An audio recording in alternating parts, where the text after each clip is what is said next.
बैठ जाओ। देखिए, अभी तक हम लोगों ने क्या पढ़ा था बिजनेस स्टडीज़ में?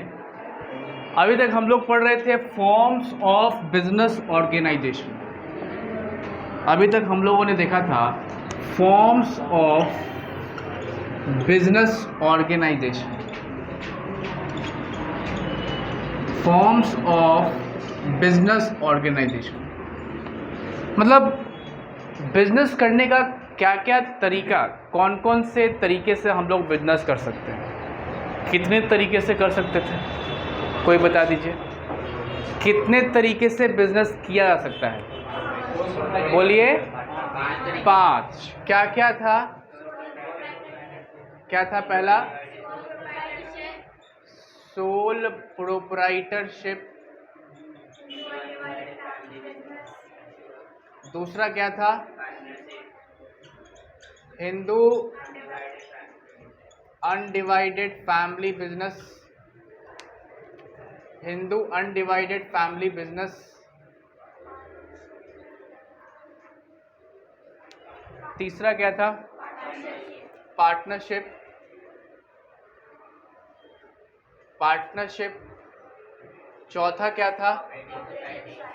Cooperative society. Cooperative society. और पांचवा क्या था आपका? Joint stock company. एक ब्लैक नया मार्कर होगा, वहां कर लेते हो ना। Joint stock company black colour का होगा, ज्वाइंट स्टॉक कंपनी। ये 5 तरीके से हम लोग बिजनेस जो है कर सकते हैं, ठीक है। नीचे होगा देखो ना, ब्लैक कलर का होगा। 5 तरीके से हम लोग बिजनेस कर सकते हैं। एक सोल प्रोप्राइटर है, दूसरा हिंदू एंड फैमिली है, तीसरा क्या है? पार्टनरशिप है, चौथा क्या है? कोऑपरेटिव है, पांचवा क्या है? ज्वाइंट स्टॉक कंपनी, ठीक है। अब देखिए हम लोगों ने क्या क्या पढ़ा है अभी तक। हम लोगों ने सोलो प्रोप्राइटर देख लिया था। अगर हम लोग एक बार फिर से देखें तो सोलो प्रोप्राइटर में हमने ये देखा था कि जहां एक ही बिजनेसमैन हो, बिजनेस करने का एक ही मालिक हो, हम ऐसे बिजनेस ऑर्गेनाइजेशन को सोलो प्रोप्राइटरशिप बोलते हैं। दूसरा हमने देखा था हिंदू अनडिवाइडेड फैमिली बिजनेस। इसमें हमने ये देखा था कि दैट मीन्स ये जो एक्ट से पारित हुआ था, हिंदू सक्सेशन एक्ट 1956 से, इसमें हमने ये देखा था कि कर्ता हेड ऑफ द फैमिली होता है, वो फैमिली बिजनेस को चलाता है। उसमें हमने को पैर्टनर्स की भी बात की थी। हम लोग तीसरा फॉर्म पे बात कर रहे थे और ये फॉर्म था हमारा पार्टनरशिप। पार्टनरशिप में हमने अभी तक क्या देखा था? ले आओ ना बाबू। पार्टनरशिप में अभी तक हमने क्या देखा था? नीचे ही में देखोगे, रख, बैठो बैठो बैठो। तीसरा क्या था हमारा? पार्टनरशिप, ठीक है।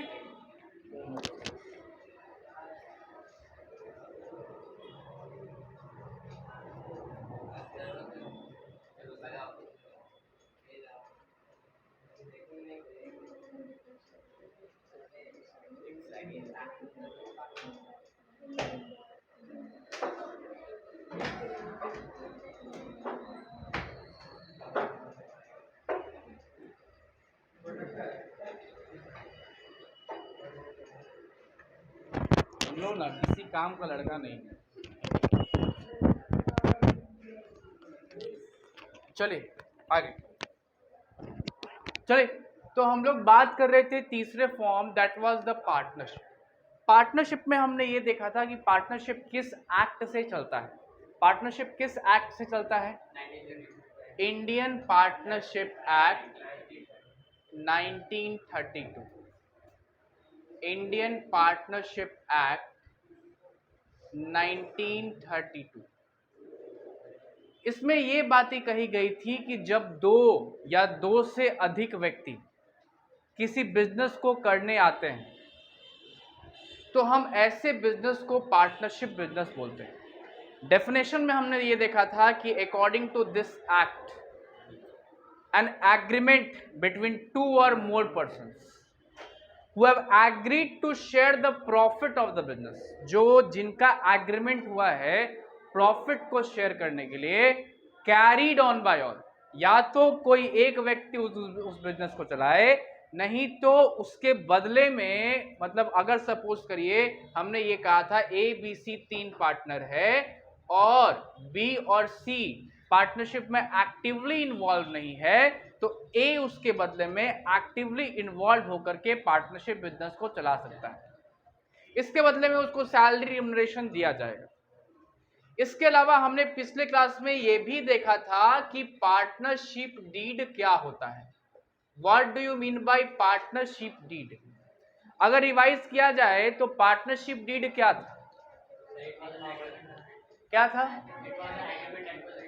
एग्रीमेंट जो लिखा हुआ हो, सारे पार्टनरशिप का टर्म्स एंड कंडीशंस लिखा हुआ हो, कितने पार्टनर्स, क्या नाम है फॉर्म का, किन लोगों ने कितना पैसा लगाया है, किनको कितना हिस्सेदारी दी जाएगी, कहाँ पे लोकेशन ऑफ द फर्म है, ये सारी बातें पार्टनरशिप डीड में हमने देखी थी। इसके अलावा हमने टाइप्स ऑफ पार्टनर भी देख लिया था। Yes no? Types of partner भी देखा था और टाइप्स ऑफ पार्टनरशिप भी देखा था। टाइप्स ऑफ पार्टनर भी देखा था और टाइप्स ऑफ पार्टनरशिप भी देखा था। अभी तक जो हमने देखा उसमें हमें यही पता चला कि जो पार्टनरशिप का बिजनेस होता है, जो उसमें अगर देखा ये जाए कि अगर पार्टनरशिप बिजनेस में इंसॉल्वेंसी आ जाती है, मतलब पार्टनरशिप बिजनेस बहुत ज़्यादा कर्ज में डूब जाता है, ऐसे स्थिति में क्या पार्टनर्स की लायबिलिटी लिमिटेड थी या अनलिमिटेड थी? बोलिए। अनलिमिटेड थी। हम जनरल पार्टनरशिप की बात कर रहे हैं, तो पार्टनर्स की लायबिलिटी क्या थी? अनलिमिटेड लायबिलिटी थी। इसका मतलब क्या है?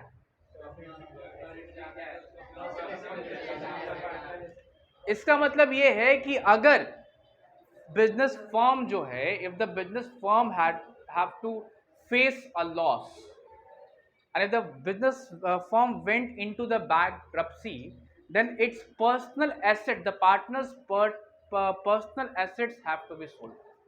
मतलब उनकी जो निजी संपत्ति है वो भी बेच दी जाएगी कर्ज चुकाने के लिए, है ना? ये हमने देखा था ना। तो इस वजह से देखा ये गया कि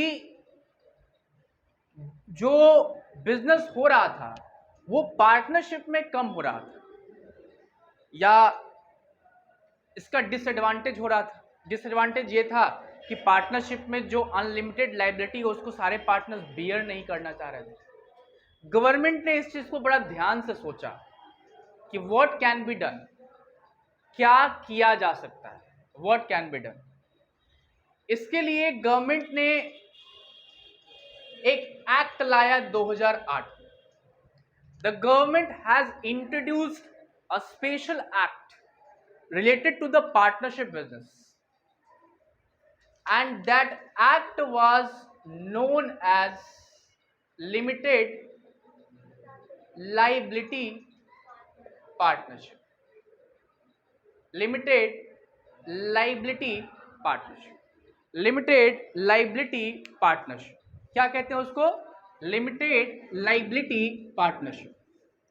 तो जैसा कि नाम ही आपको बता रहा है कि ये जो पार्टनरशिप का बिजनेस है ये पार्टनर्स के लिए लिमिटेड लायबिलिटी क्रिएट करेगा। मतलब क्या? आज का हमारा जो हेडिंग है वो है लिमिटेड लायबिलिटी पार्टनरशिप, और चूंकि this act was passed in the year 2008, तो इसका क्या लिखा रहता है बगल में? 2000, ऐसा ही लिखा हुआ है ना? Yes no? नहीं भी लिखा हो सकता है। LLP शॉर्ट में इसको हम लोग LLP भी कहते हैं। क्या कहते हैं शॉर्ट में? LLP भी कहते हैं। मुकुल क्लास ले ले, बड़ा देर से खाली है, 1 घंटा हो गया। इसको क्या कहते हैं? LLP। ठीक है, LLP। अब देखिए इस एलएलपी में बेसिक फीचर्स क्या है, what are the basic features in this act. और सबसे पहली बात तो ये है कि इस एक्ट में पार्टनर्स की लाइबिलिटी अनलिमिटेड होने के बजाय क्या हो जाती है, क्या हो जाती है। अगर मैं आपसे पूछूं बस एक बात कि लिमिटेड पार्टनरशिप में और अनलिमिटेड पार्टनरशिप में क्या अंतर है। बिल्कुल, लिमिटेड में ये होगा कि अगर 3 लोग हैं, फॉर एग्जाम्पल 3 लोग हैं, एक का नाम क्या है, आ? क्या बोले, नहीं सुधरेगा। एक मार्कर का इंक ले आओ ऑफिस में, जाओ जाओ तुम जाओ। क्या बोला, प्रांजल। दूसरा पार्टनर है भास्कर, क्या है, भास्कर। और तीसरा पार्टनर कौन है, आयुष्मान। पार्टनर नहीं बनाइए उसको, क्या बनाइए। तीसरा पार्टनर का क्या नाम है, चलिए पार्टनर है, ठीक है, 3 पार्टनर है, प्रांजल, भास्कर, आयुष्मान। ये लोग बोला कि there is a demand in the market for desi litti, desi litti plus what, chokha, desi litti plus chokha. There is an emerging trend in the market, emerging trend in the market कि लिट्टी चोखा का जो ट्रेंड है बिहार में वो काफी ज्यादा है। ये लोग बाहर से पढ़ाई करके आए, they came after studying from Delhi, MBA, BBA and all, and now they went with the trend कि भैया लिट्टी चोखा का तो बिजनेस करना है ना, लिट्टी चोखा का बिजनेस करना है। अब देखिए प्रांजल, भास्कर और आयुष्मान आए, तो ये बात तो साफ हो गया कि बिजनेस करना है पार्टनरशिप में, तीनों दोस्त हैं, कोचिंग में पढ़े हैं साथ में, तो कहने का मतलब है आगे सोच रहे हैं कि हम लोग साथ में बिजनेस किया जाए। तो इनके सामने अब प्रश्न ये था, the question in front of them was कि पार्टनरशिप बिजनेस कैसा किया जाए, क्या ऐसा पार्टनरशिप बिजनेस किया जाए जिसमें लाइबिलिटी लिमिटेड हो या अनलिमिटेड हो। इनके सामने क्वेश्चन ये था।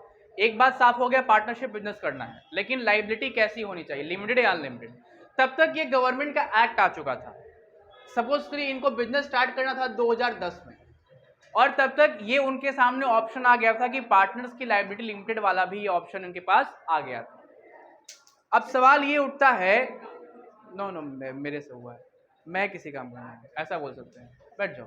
कहने का मतलब ये है कि अब इनके सामने जो सबसे बड़ा जो क्वेश्चन है वो यही है कि कौन से जो है वो पार्टनरशिप बिजनेस को अडॉप्ट किया जाए।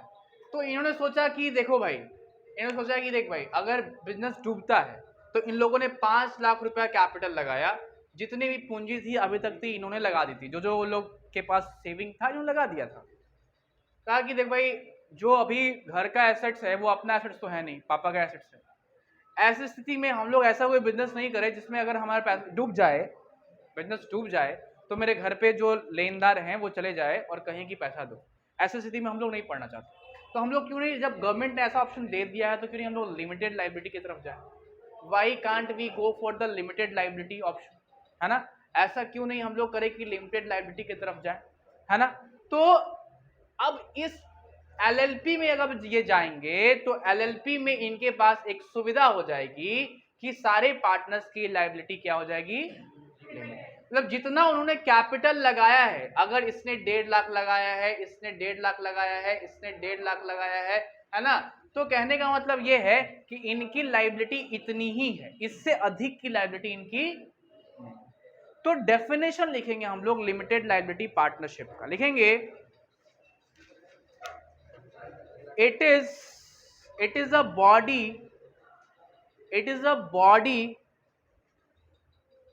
corporate form, it is a body corporate form and incorporated and incorporated under this act and incorporated under this act and is a legal entity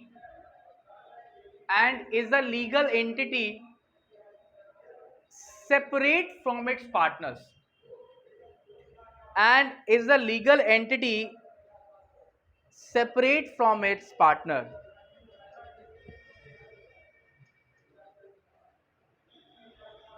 देखिए सबसे बड़ा रोचक बात यह है इस प्रकार के पार्टनरशिप में कि ये दोनों का फीचर दे देता है।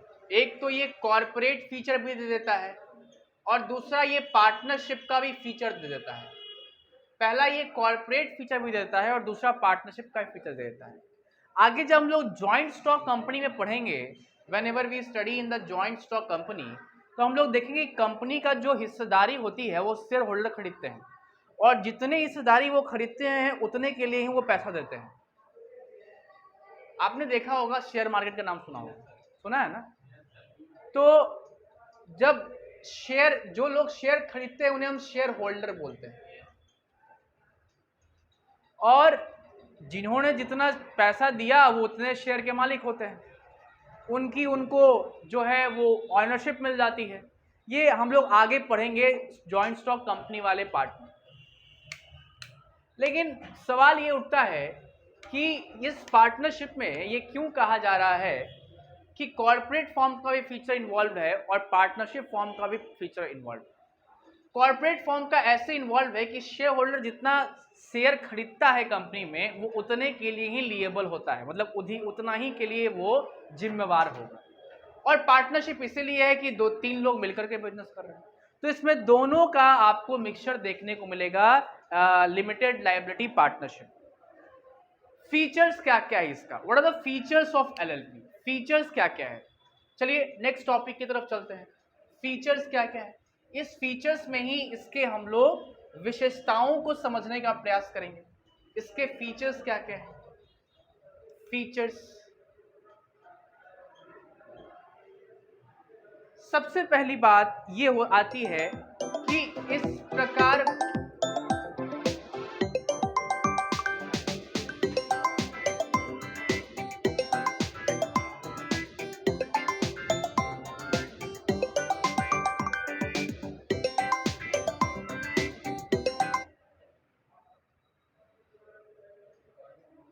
चलिए फॉर्मेशन कैसे होगा? फॉर्मेशन कैसे होगा, सवाल ये उठता है। सबसे पहले ये कॉन्सेप्ट कब आया? LLP act 2008। लेकिन एक्ट आने के बाद इसके क्रियान्वयन में, मतलब ये इमरजेंस होने में, अप्लाई होने में समय लग गया 1 साल। तो ये 2009 से इफेक्ट में आया, 2009 से ये इफेक्ट में आया। तो अगर किसी भी व्यक्ति को ये बिजनेस में शुरुआत करनी है, इस प्रकार के बिजनेस को शुरुआत करना है, तो इस एक्ट के तहत रजिस्ट्रेशन कराना पड़ेगा। और इस एक्ट को इंडियन पार्टनरशिप एक्ट 1932 से कोई मतलब नहीं है, कोई मतलब नहीं है। ये बस एलएलपी एक्ट 2008 की बातों का ही उल्लेख करता है। दूसरा फीचर क्या है? हाँ जी, हाँ, मतलब ऑफिशियल गैजेट ऑफ इंडिया राजनयिक पत्र होता है, उसमें सारी चीज़ें लिखी होती है, लॉज के बारे में, छुट्टियों के बारे में, गवर्नमेंट का होता है, उस सारी चीज़ें उसमें लिखी होती है। आप देखेंगे जितने भी संविधान में, हमारा कॉन्स्टिट्यूशन में ये इन चीज़ों का आपका उल्लेख किया होता है। चलिए इससे आगे बढ़ते हैं। आर्टिफिशियल लीगल पर्सन कहता है, आर्टिफिशियल लीगल पर्सन, इसका मतलब क्या है? आर्टिफिशियल लीगल पर्सन का क्या मतलब है?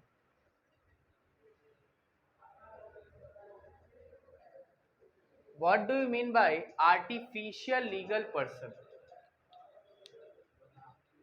देखिए, आर्टिफिशियल लीगल पर्सन का मतलब ये है कि लॉ के नजरों में ये एक एंटिटी कहलाएगा, और जो भी इसका नाम है ना, देसी लिट्टी वाला, देसी लिट्टी वाला, ये जो देसी लिट्टी वाला है वो किसी भी पर्सन या किसी बिजनेस से एग्रीमेंट कर सकता है, लेकिन जब तक कानूनन रूप से ये अपने आप को कानूनी रूप से मजबूत नहीं करेगा, ये फर्म कानून के नजरों में नहीं आएगा, तब तक ये किसी भी व्यक्ति से एग्रीमेंट या कॉन्ट्रैक्ट नहीं कर सकता है, और अगर करता है तो कानून इसको वैध नहीं मानेंगे, वैलिडिटी इसकी नहीं होगी। आया बात समझ में? Yes no? तो दूसरा फीचर है आर्टिफिशियल लीगल पर्सन। तीसरा क्या कहता है? Separate legal entity.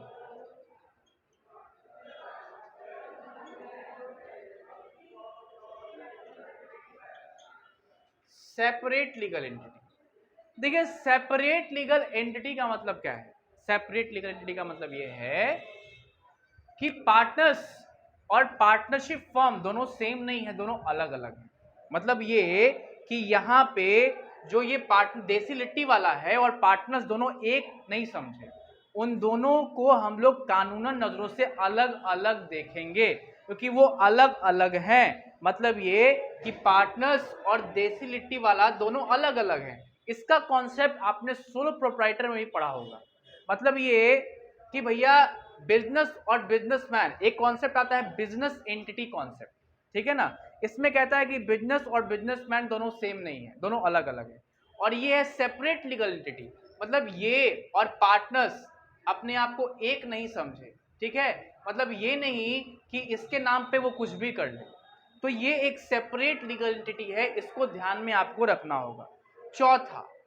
चौथा फीचर है इसका परपेचुअल सक्सेशन।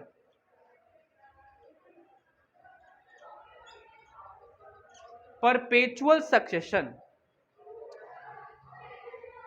आपने पार्टनरशिप 1932 वाला में क्या पढ़ा होगा कि अगर कोई पार्टनर डेथ हो जाता है, किसी पार्टनर की इंसॉल्वेंसी हो जाती है, कोई रिटायर हो जाता है, ऐसे स्थिति में पार्टनरशिप बिजनेस को एग्रीमेंट खत्म होगा, नया एग्रीमेंट बनेगा तो पार्टनरशिप होगा, नहीं तो नहीं होगा। यहां पे ऐसी बात नहीं है, यहां पे पार्टनर्स का कुछ भी हो, उसका पार्टनरशिप बिजनेस चलता, इसी को ना बोलते हैं परपेचुअल सक्सेशन। कंटिन्यूटी को ही बोलते हैं परपेचुअल सक्सेशन। मतलब ये कि किसी भी अवस्था में पार्टनरशिप बिजनेस को इफेक्ट नहीं पड़ेगा किसी पार्टनर के डेथ से, रिटायरमेंट से।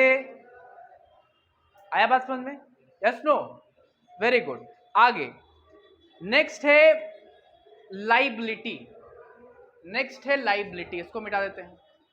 नेक्स्ट है liability.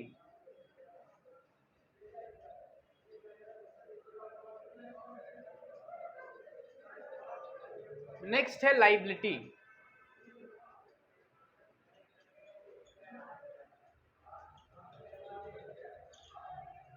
Liability of the partners क्या होगा? क्या होगा? बोलिए। लिमिटेड। मतलब ये कि भैया जितना उन्होंने कंट्रीब्यूट किया है, जिनका उनका कंट्रीब्यूशन है, उतने के लिए ही वो उत्तरदायित्व है, उससे अधिक के लिए उत्तरदायित्व नहीं है। आया बात समझ में?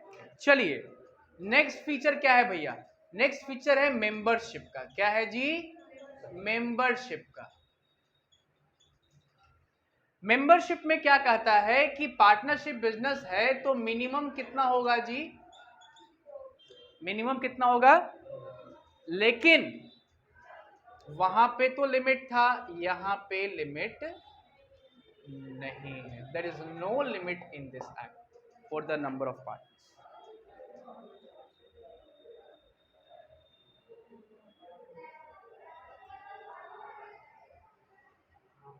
चलिए नेक्स्ट नेक्स्ट क्या कहता है, नेक्स्ट कहता है आपका कैपिटल कंट्रीब्यूशन।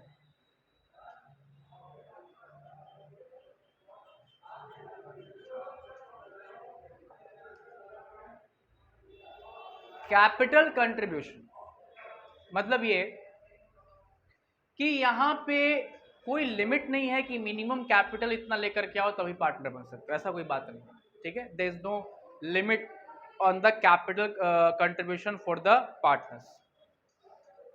चलिए दूसरा देखिएगा, बहुत इंपॉर्टेंट फीचर कह रहा है कि with a view to earn profit only.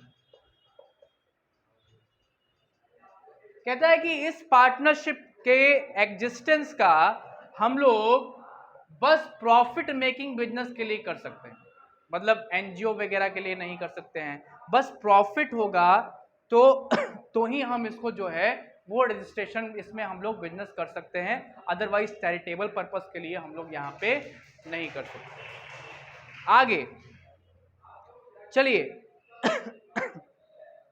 Next क्या कहता है, एग्रीमेंट। एग्रीमेंट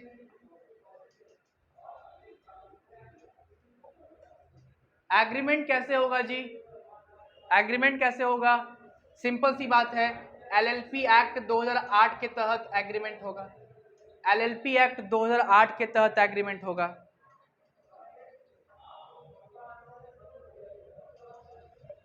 और एक बात और ध्यान रखना है, जो मिनिमम 2 पार्टनर्स हैं हम इन्हें डेजिग्नेटेड पार्टनर्स भी कहते हैं, हम इन्हें डेजिग्नेटेड पार्टनर्स भी बोलते हैं। ये दोनों पार्टनर्स ही पूरे फर्म को लॉ के हिसाब से चलाने के लिए रिस्पॉन्सिबल होंगे। कम से कम 2 पार्टनर्स को डेजिग्नेट जरूर कर देना है। तो ये हमने पूरे तरीके से फीचर्स को एक बार देखा।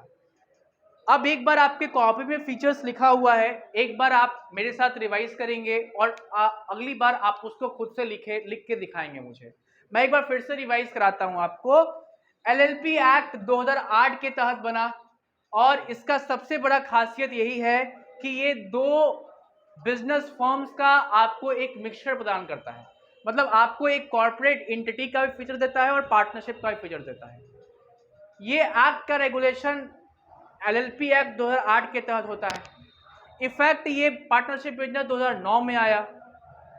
इसके फीचर्स की बात करें तो पहला फीचर क्या था हमारा, जोर से बोलिए, फॉर्मेशन। फॉर्मेशन किससे होगा, एलएलपी एक्ट 2008। दूसरा क्या है जी, आर्टिफिशियल लीगल पर्सन, मतलब क्या, लॉ के नजरों में इसका अलग पहचान है, यस नो।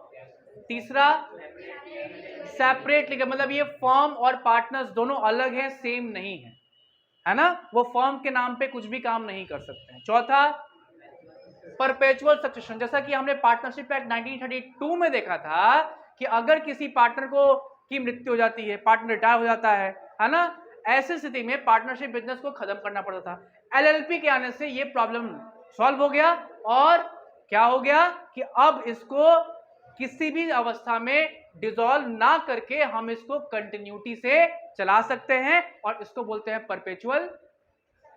नेक्स्ट बोलिए, लायबिलिटी ऑफ पार्टनर। सबसे बड़ा फीचर क्या है कि लायबिलिटी क्या होगी, लिमिटेड होगी। नेक्स्ट क्या है, मेंबरशिप कम से कम, ज्यादा ज्यादा, मैक्सिमम।